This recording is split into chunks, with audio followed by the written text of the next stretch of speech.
Hi, welcome to Cooking with PRTC. I'm your host, Mark McRoy. Today we're joining you from the Colleton Commercial Kitchen in beautiful downtown Walterboro. What we're going to make today is a homemade pimento cheese grilled with bacon and tomato and a chocolate brownie with Grand Marnier and marshmallows. Come back and we'll get started. Thanks for joining us. Hey, welcome back. We're going to start off with our brownies. And the thing about the brownies is this is a simple recipe. And what we're going to do is use a box recipe, Duncan Hines, Betty Crocker, generic, whatever, it doesn't matter. All we're going to do is open up our bag,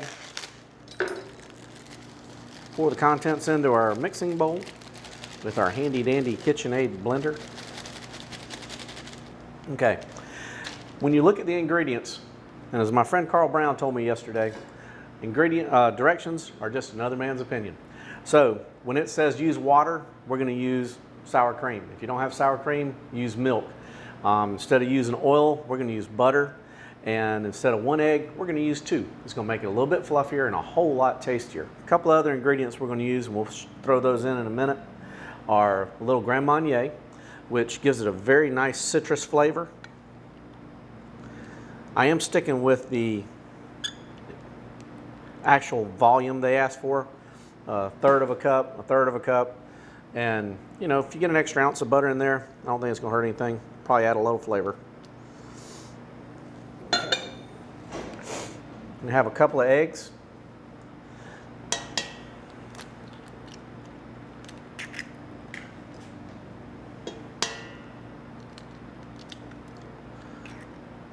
And we'll put this in our blender and just let this get started.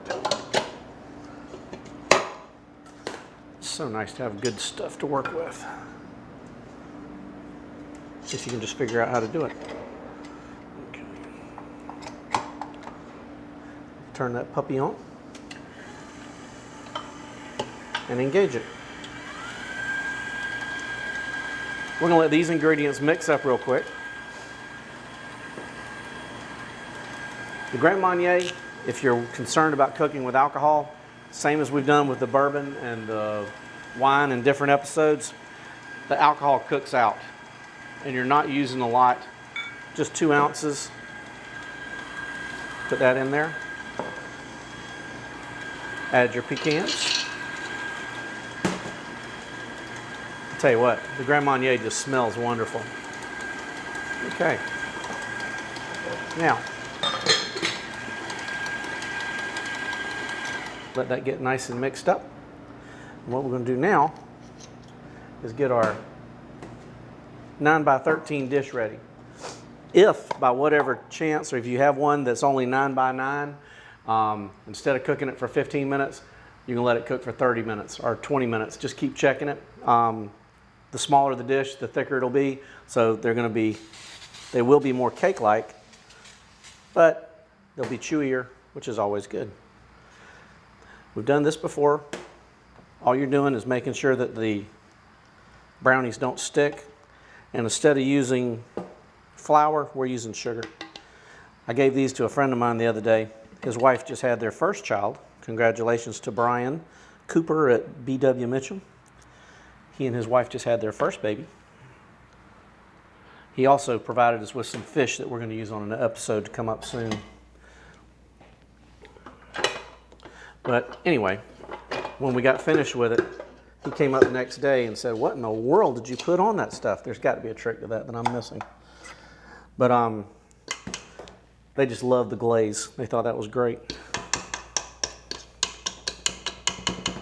Get the marshmallows out.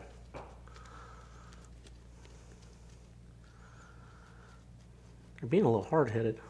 You never hear anybody say as cooperative as a marshmallow. Okay. Got our bowl. Everything's mixed up nice. And you can see it doesn't take long.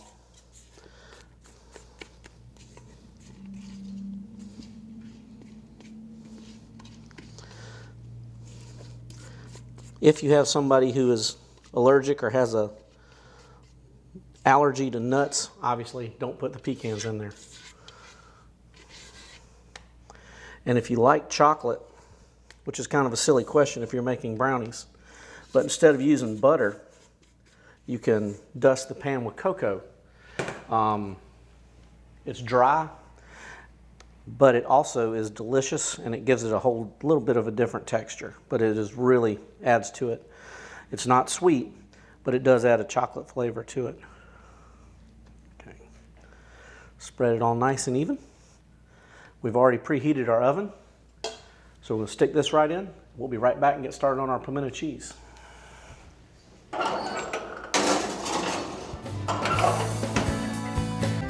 Hey, welcome back. What we're going to do, first off, we're going to start off with some bacon, which, again, whenever in doubt, try bacon. This is something I've just found, and they have it at most of your groceries, but it is cherry wood bacon as opposed to apple wood or smoked bacon or anything like that. This stuff is fantastic. We're going to use this for our sandwiches. We're going to get started on our pimento cheese here in a second.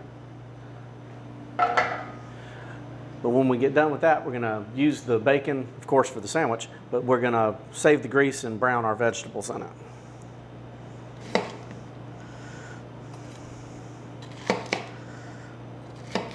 And I know what you're thinking. As Mark said, pimento cheese, and yet he's using bell peppers. Well, you're going to have to indulge me because I'm telling you, it's going to be great. You can buy the pimentos already done, and they're usually pretty good. But this, cooked in the bacon grease and caramelized, it just brings out so many different flavors, it's not even funny. And I think you'll like it. And we're going to use sharp cheese because that's what I like. If you really want to be kind of different, and you can use some smoked Gouda, which is fantastic.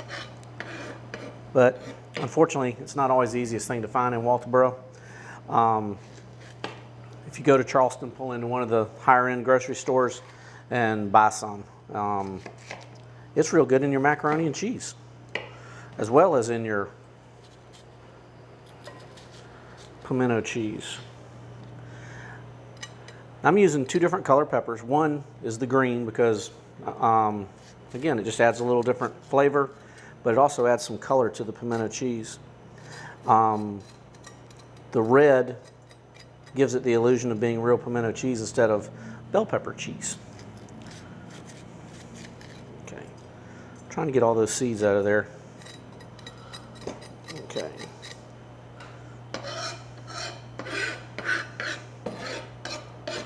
I know that's driving Jason crazy with the microphone. Sorry about that.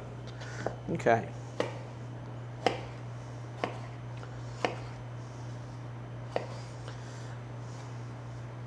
We were talking about this commercial kitchen is just fantastic. They've got everything in the world you want. I've got an indoor gas grill. I can't wait to play on that.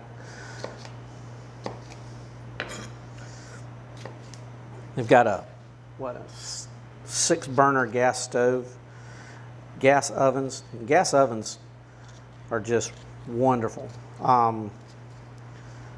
If you're baking, your cakes, your bread, your biscuits, whatever, is going to be so much moister with gas than with electric. I think we've covered that with some other recipes, but if you do have an electric oven, put a cup of water, use a Pyrex dish, of course, because if you use a coffee cup or something, it'll break, and then you'll have water everywhere, which is not good with heat. But again, they went first class with this operation downtown. Behind me, they have a heater rack, so you can, if you're doing breads, you can put them all in there and stand it up. They have a labeling machine. The Sunbeam mixer we used a few minutes ago, they got one in there that I swear, if you could mount it on the back of your boat, you could ride off the 30 miles off Edisto with it.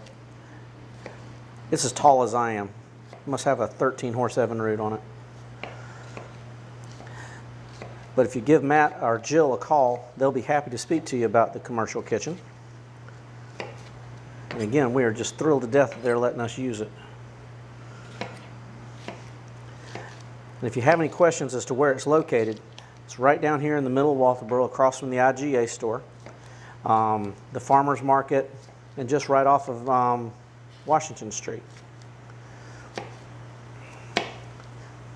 Heck, if you're not even into cooking, come on down and visit the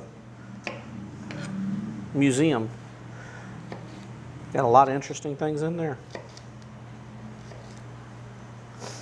Okay. We'll come over here and check on our bacon. Starting to smell like bacons and cherries. Talk about a winning combination. Goodness gracious. Okay. Flip that over real quick.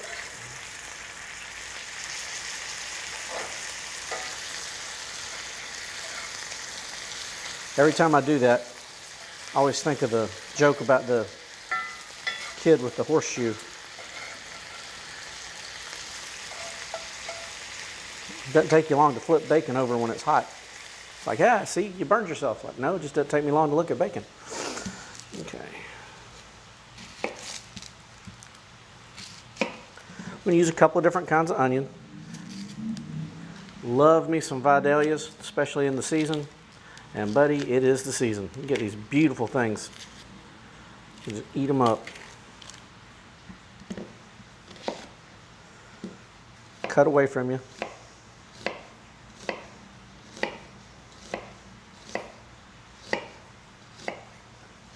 Okay. We're going to use a half of a white and half of a red. The red is stronger, so it doesn't take as much of the red. So we're definitely not going to use the whole thing. Stack that up. Sharp knife, always essential. And if you get a good one that you can rock, that's even better. Because once you get it down, you want to cut it up a little bit more. If the pieces get smaller, you don't want to be dragging your finger across it. Okay.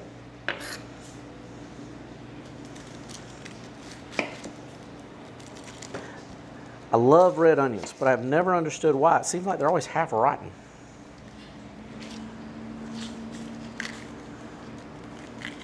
Okay. Again, we're going to use half of a red. Flip that puppy over.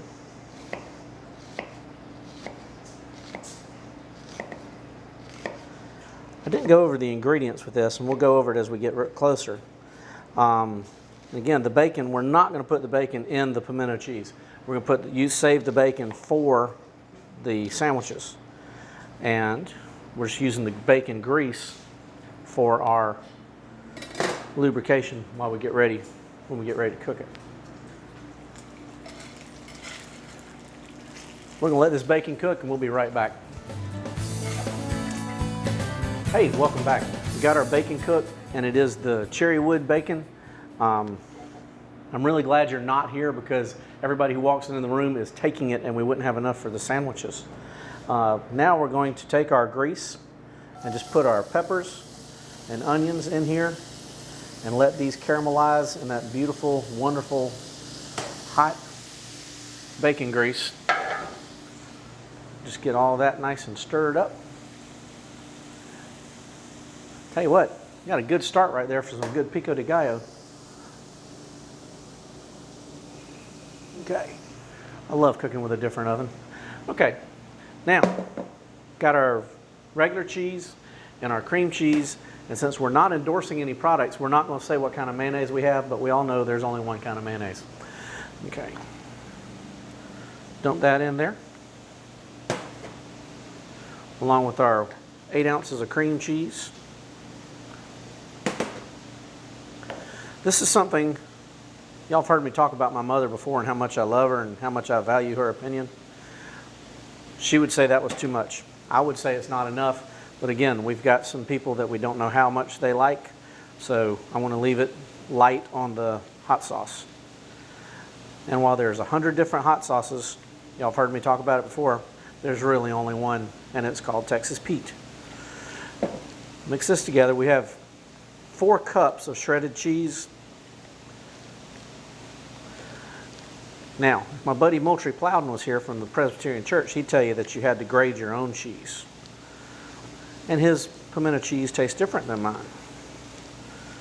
But I'm not going to say his is better than mine either. Okay, but it's pretty darn good. Okay, got that? Use about 2 tablespoons of minced garlic. Okay, mix that up. I'll tell you the truth, right now, this is really tasty as it is. But when we put the peppers and the onions in there, it's going to knock your socks off. Okay, we're going to put this aside right now and wait on our peppers and onions to finish up grilling. Stir them occasionally so that they will caramelize and they won't burn. They're coming along just about perfect. And if you think the bacon smells good, you should try this. This stuff smells wonderful. All right, got a couple pieces of bread. Just to be different, we're gonna have a marble rye. I like it's marbled with pumpernickel. I like the different kinds of breads. We've discussed that too. Probably don't need a whole lot of mayonnaise on these because we've got so much in the mix. Put that right there. Can't go bad with too much Dukes. Got some fresh tomatoes, compliments of one of our local produce stands. I don't know what life would be in South Carolina without a summer tomato sandwich.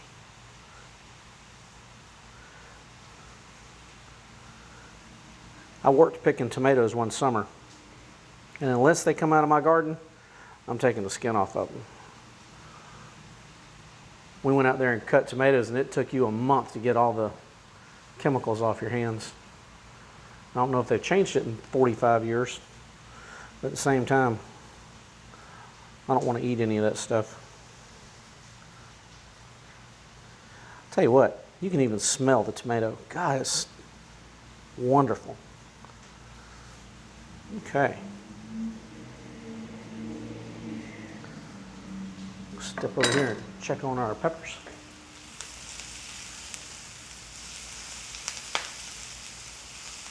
Just about perfect. Okay.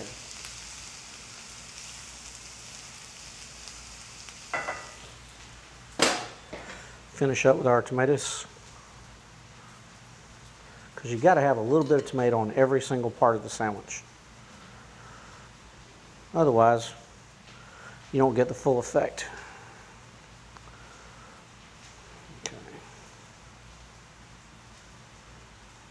Okay, dookie.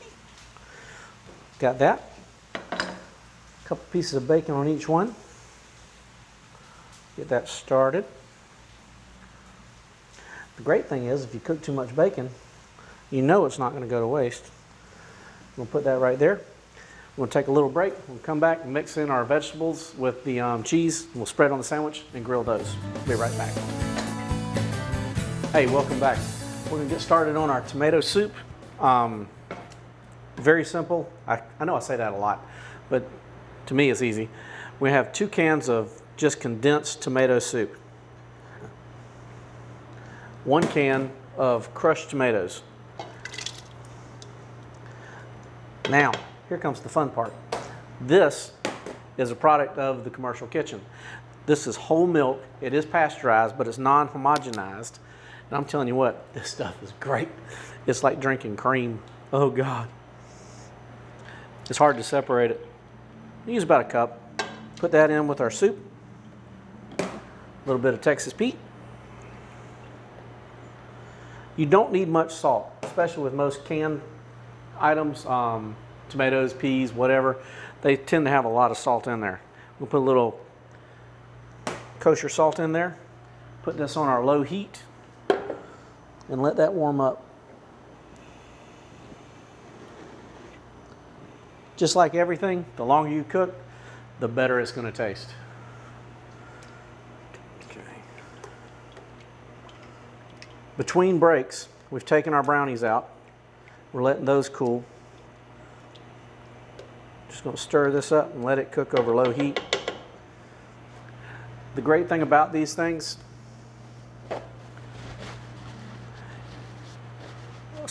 if you're cooking for the guys at the camp, use a can of Rotel tomatoes. Same thing with the pimento cheese. Use a jalapeno. Adds a little bit of different flavor. And I'm not talking disparagingly about women, but most ladies don't like it all hot. Okay. I put it on the paper towel just to drain some of the oil off, and also to allow it to cool a little better. All we're going to do now is mix this up. If you do this the day before and then serve it, it gets that much better. Like everything, the flavors tend to meld, come together, and it just is phenomenal. Okay. See how pretty that is? Got the reds and the greens and the orange. It's like a traffic light. Okay. Piece of cake, right? All right, now we'll put a little of this on the sandwich. And yes, little is euphemistic because we're going to use a lot. Okay. Spread it nice and even.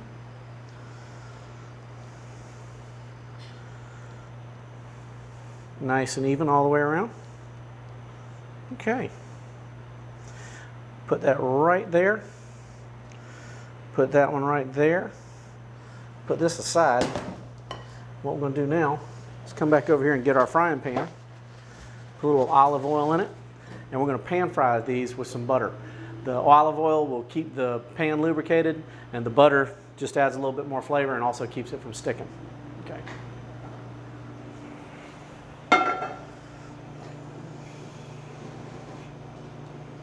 Low heat.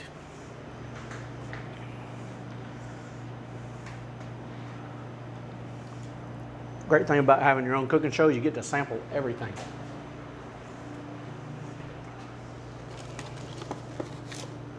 A little olive oil. Let that spread out. And a little bit of butter.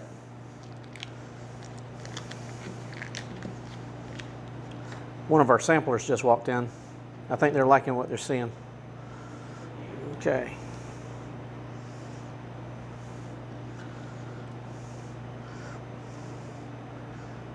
You can cut the butter from the end if you want. You laugh, but I know people who get annoyed when I shave the butter off the top. But it works fast, and it does good. Okay. Get the oil in there.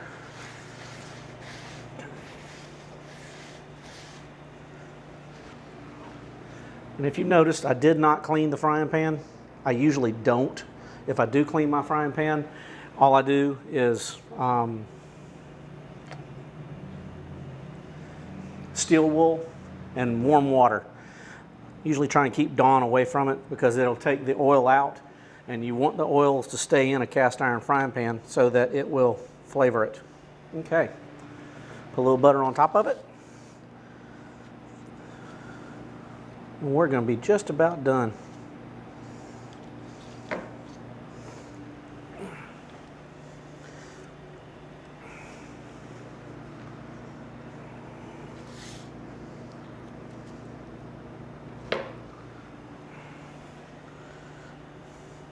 There we go.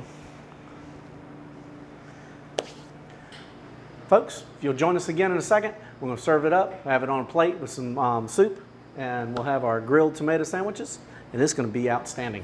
Thanks for joining us. Welcome back to the Coffee Commercial Kitchen, Cooking with PRTC. We've got two of our friends from PRTC. We have Jason and Chris, and they're going to try our sandwiches and our soup and our brownies. Y'all go ahead and dig in. Let me know what you think. The sandwiches were a marble rye with pumpernickel. The soup is a tomato bisque with fresh tomatoes with their heavy cream that they sell here at the Commercial Kitchen, and homemade pimento cheese with cherry wood, bacon, and tomato. Soup is fantastic. Thank you. Phenomenal. You said dip this in the soup, right? Yes, absolutely. I'm not going to do that because Well- I'm trying to have proper etiquette. Well, it's not good unless it just goes all the way down your arm.